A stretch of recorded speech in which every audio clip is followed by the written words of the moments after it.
You ever find yourself wandering around in the dark?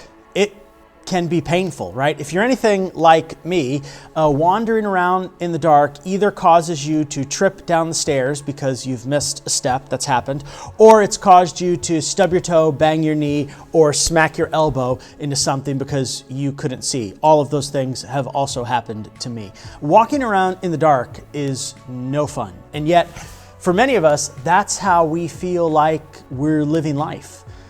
Jesus actually speaks to this idea of walking in darkness. In John chapter 8, the passage, the chapter that we're reading as a church family this week, Jesus describes himself this way. He says in John chapter 8, verse 12, again, Jesus spoke to them saying, I am the light. Pretty good, right? I am the light of the world. Whoever follows me will not walk in darkness, but will have the light of life.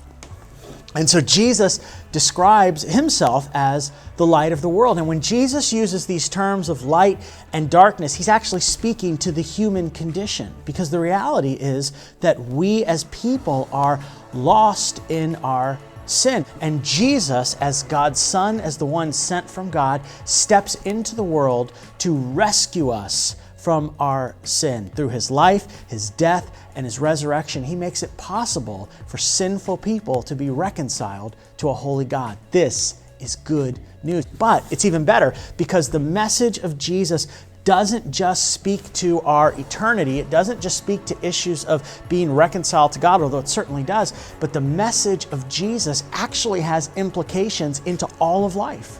Every area of life that matters, the message of Jesus speaks into it. And so, for us, if we want to walk in the light, so to speak, if we want to escape the walking in darkness, the answer is to follow Jesus.